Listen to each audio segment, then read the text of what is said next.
नमस्कार, अपन समाचारमा स्वागत छ। सुरुवातमा हेडलाइन्स।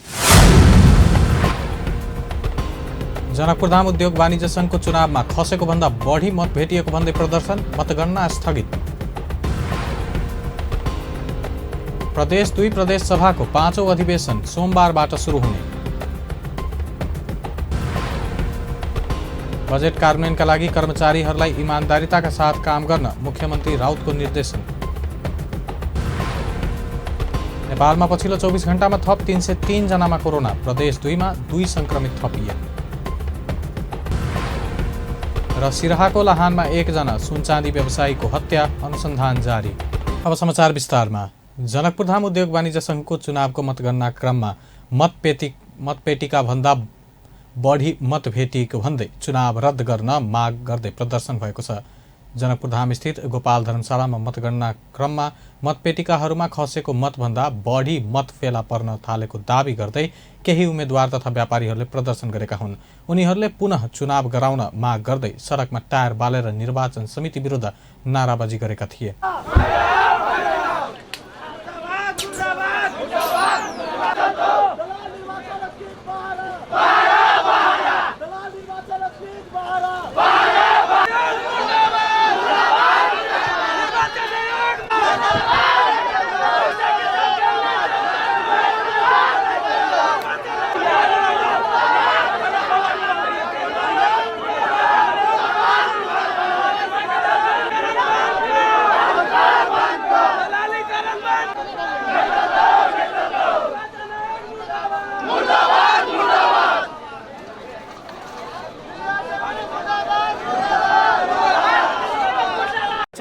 एकदम कतौ से निमन बात नहीं भेले।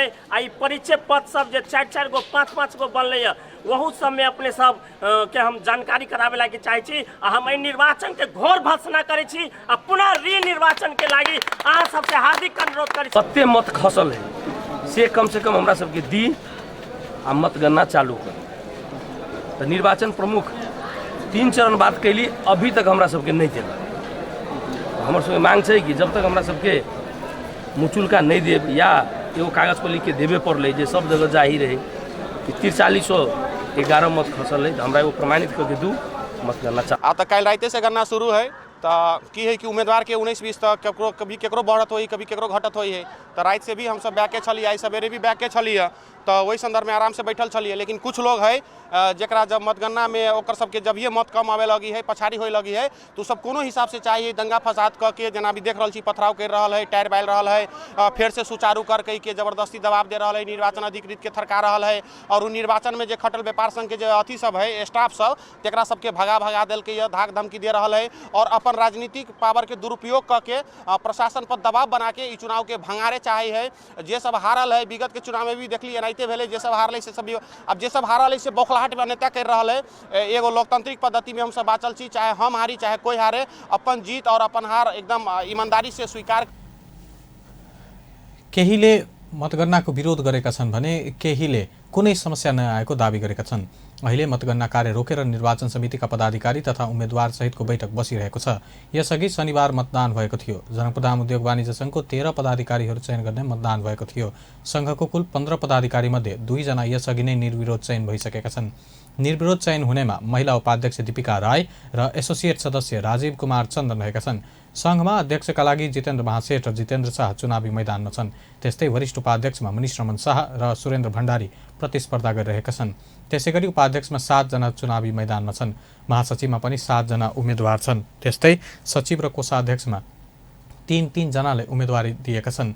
यसका साथै एक महिला सदस्यका लागि 2 जना र 6 सदस्यका लागि 11 जना उम्मेद्वार छन्। चुनावमा धनुषाका 5027 उद्योगी व्यवसायी मतदाता रहेका छन्, जसमध्ये कुल 4311 मत खसेको थियो। तर त्यसभन्दा बढी मत फेला परेको आरोप गर्दै विरोध सुरु भएको छ। प्रदेश 2 प्रदेश सभाको बैठक भोलि बस्न लागेको छ। करिब 6 महिनापछि प्रदेश सभाको 5औं अधिवेशन सुरु भएको छ। प्रत्येक 6 महिनामा अनिवार्य बैठक बस्नुपर्ने प्रावधान रहेको छ। प्रदेश सभाको 4थो अधिवेशन कार्तिक 4 गते सकिएको थियो। 5औं अधिवेशनको पहिलो बैठकमा प्रदेश प्रमुख कार्यालयबाट आएको पत्रबारे जानकारी गराएर शुभकामना दिने कार्यसूची तय छ। मुख्यमन्त्री लालबाबु राउतले बजेट कार्यान्वयनका लागि कर्मचारीहरूलाई इमानदारीताका साथ काम गर्न निर्देशन दिनुभएको छ। आर्थिक मामिला तथा योजना मन्त्रालयले आइतबार जनकपुरधाममा गरेको दोस्रो चौमासिक समीक्षा तथा आगामी आर्थिक वर्षको पूर्व बजेट सम्बन्धी अन्तर्क्रियामा मुख्यमन्त्री राउतले यस्तो निर्देश दिनुभयो। छलफलका क्रममा विभिन्न मन्त्रालयका सचिवहरूले दक्ष जनशक्तिको अभावका कारण बजेट कार्यान्वयनमा समस्या भइरहेको भन्दै गुनासोको जवाबमा मुख्यमन्त्री राउतले प्रदेशमा रहेका कर्मचारीहरूको क्षमता अधिकतम उपयोग गर्नुपर्नेमा जोड दिनुभयो। आगामी आर्थिक वर्षको बजेट निर्माणको सन्दर्भमा मुख्यमन्त्री राउतले सरकारले ल्याउने नीति तथा कार्यक्रम र प्रदेश सरकारको आवधिक योजना केन्द्रित भएर बजेट ल्याउन समेत निर्देशन दिनुभयो। कार्यक्रममा आर्थिक योजना मन्त्री विजय कुमार यादव, भौतिक पूर्वाधार विकास मन्त्री जितेन्द्र सोनल, आन्तरिक मामिला तथा कानुन मन्त्री ज्ञानेन्द्र यादव, सामाजिक विकास मन्त्री नवल किशोर शाह, उद्योग पर्यटन वन तथा वातावरण मन्त्री राम नरेश राय लगायत सहभागी भएका थिए। देशमा पछिल्लो 24 घण्टामा 303 जना कोरोनाका नयाँ संक्रमित बढेका छन्। यससँगै कोरोनाका संक्रमितको संख्या 2,80,028 पुगेको छ। संक्रमितमध्ये 2,74,027 जना निको भएर घर फर्किसकेका छन्। हाल सक्रिय संक्रमितको संख्या 2,961 रहेको छ। पछिल्लो 24 घण्टामा 141 जना कोरोना मुक्त भएका छन्। कोरोनाले ज्यान गुमाउनेको संख्या 3,040 पुगेको छ। प्रदेश 2मा पछिल्लो 24 घण्टामा 2 जनामा कोरोना भाइरस संक्रमण देखिएको छ। स्वास्थ्य निर्देशनालयले दिएको तथ्याङ्क अनुसार धनुषामा 2 जना संक्रमित फेला परेका हुन्। यससँगै प्रदेश 2मा कोरोनाका कुल संक्रमित संख्या 17,316 पुगेको छ। अहिलेसम्म कोरोना संक्रमणबाट 209 जनाको ज्यान गएको छ। प्रदेश 2मा 16,998 जना संक्रमण मुक्त भएका छन्। अहिलेसम्म 1,47,773 जनाको स्वाब सङ्कलन गरिएको छ, जसमध्ये 76 वटाको स्वाब नतिजा आउन बाँकी छ। प्रदेश 2मा हाल 109 जना सक्रिय संक्रमित छन्। स्वास्थ्य तथा जनसङ्ख्या मन्त्रालयले काठमाडौँ उपत्यकामा भित्रिने मुख्य 2 नाकामा कोरोना संक्रमणको जोखिम घटाउन चेक जाँचमा कडाई गर्नुपर्ने बताइरहेको अवस्था भने ठिक विपरीत देखिएको छ। आइतबार अपराह्न काठमाडौँ भित्रिने पश्चिमी नाका नागढुङ्गा र पूर्वी नाका साँगा भन्ज्याङमा कुनै पनि सुरक्षा सावधानी चेक जाँच भएको देखिएन। सवारी साधनमा रहेको यात्रु तथा कर्मचारी स्वयंले पनि सुरक्षाको उपाय सावधानी अपनाएको देखिएन। यी दृश्यले काठमाडौँ उपत्यकामा संक्रमणको जोखिमलाई बढाएको छ। मास्क लगाउने, दूरी कायम गर्ने, कुनै पनि सुरक्षा सावधानीको उपायको न्यूनतम रूपमा पनि प्रयोग गरिएको छैन। यात्रुहरू बिना मास्क कुनै भौतिक दूरी कायम नगरी जोखिमपूर्ण रूपमा उपत्यका प्रवेश गरिरहेका छन्। सिराहाको लाहानमा एकजना सुनचाँदी व्यवसायीको हत्या भएको छ। लुटपाट गर्न आएका समूहले धारिलो हतियार र गोली समेत प्रहार गरी सुनचाँदी व्यवसायी प्रदीप मिझारको हत्या गरेका छन्। प्रहरीका अनुसार शनिबार राति 1 बजेतिर लुटपाट गर्न आएका व्यक्तिले 45 वर्षीय मिझारको हत्या गरेका हुन्। टाउको, अनुहार र हातमा खुकुरीले प्रहार गरी छातीमा गोली समेत प्रहार गर्दा मिझार गम्भीर घाइते भएका थिए। उनलाई तत्काल लाहान स्थित अस्पतालमा उपचारका लागि लगिए पनि मृत्यु भएको सिराहा प्रहरीका प्रवक्ता शालिग्राम शर्माले बताए। लुटेरा समूहले मृतककी श्रीमती 35 वर्षीय अनिता कुमारी दुलाललाई समेत दाहिने हातमा खुकुरी प्रहार गरी घाइते बनाएका छन्। लाहान नगरपालिका वडा 23 स्थित वडा अध्यक्ष कन्हैया प्रसाद गुप्ताको घरमा डेरा लिई मिझार दम्पति सुनचाँदी व्यवसाय गर्दै आएका थिए। घरभित्र प्रवेश गरेको उनीहरूको प्रतिकार गर्ने क्रममा सुनचाँदी व्यवसायीको हत्या भएको प्रहरीले जनाएको छ।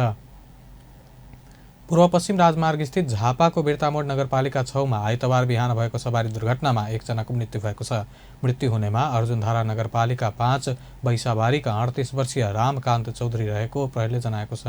पूर्वतर्फ जाँदै गरेको मे 1 ख 26-27 नम्बरको बसलाई सोही दिशातर्फ आउँदै गरेको मे 4 प 67-48 नम्बर मोटरसाइकलले उछिन्ने क्रममा विपरीत दिशाबाट आउँदै गरेको ना 4 ख 72-79 नम्बरको ट्रकले ठक्कर दिँदा उनी घाइते भएका थिए। प्रहरीले ट्रक चालक इलाम देवमाई नगरपालिका 6का 42 वर्षीय निमा शेर्पा र बस चालक मोरङ उर्लाबारी नगरपालिका 4का 30 वर्षीय खड्गबहादुर भुजेललाई नियन्त्रणमा लिई इलाका प्रहरी कार्यालय अनारमानीमा राखेको छ।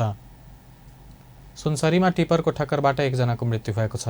इटहरी 1 आँपगाछी चोकमा टिपर ब्याक गर्ने क्रममा ठक्कर लागि पैदल यात्रीको मृत्यु भएको छ। मृत्यु हुनेमा सोही स्थानका 72 वर्षीय पूर्णबहादुर गुरुङ रहेको जनाइएको छ। टिपर र चालक इटहरी 19 बरगाछीका 29 वर्षीय अनिल चौधरी प्रहरीको नियन्त्रणमा रहेको जनाइएको छ। रूपन्देहीको जंगलमा एक युवतीको शव भेटिएको छ। बुटवलको गोलपार्क नजिक जंगलमा सडेगलको अवस्थामा शव भेटिएको छ। केही दिन अघि केबुल कार शिलान्यास गरिएको बाटोको छेउ नालीमा जिन्सको प्यान्ट लगाएकी अन्दाजी 25 देखि 30 वर्षीय उमेरकी ती महिलाको शव फेला परेको प्रहरीले जनाएको छ। अन्त्यमा हेडलाइन्स पुनः एकपटक। जनकपुरधाम उद्योग वाणिज्य संघको चुनावमा खसेको भन्दा बढी मत फेटिएको भन्दै प्रदर्शन, मतगणना स्थगित। प्रदेश 2 प्रदेशसभाको 5औं अधिवेशन सोमबारबाट सुरु हुने। बजेट कार्यान्वयनका लागि कर्मचारीहरूलाई इमानदारीका साथ काम गर्न मुख्यमन्त्री राउतको निर्देशन। देशमा पछिल्लो 24 घण्टामा थप 303 जनामा कोरोना। प्रदेश 2 मा 2 संक्रमित थपिए। र सिराहाको लहानमा 1 जना सुन चाँदी व्यवसायीको हत्या, अनुसन्धान जारी। हवस् त, अपन टेलिभिजन हेर्दै रहनुहोला। नमस्कार।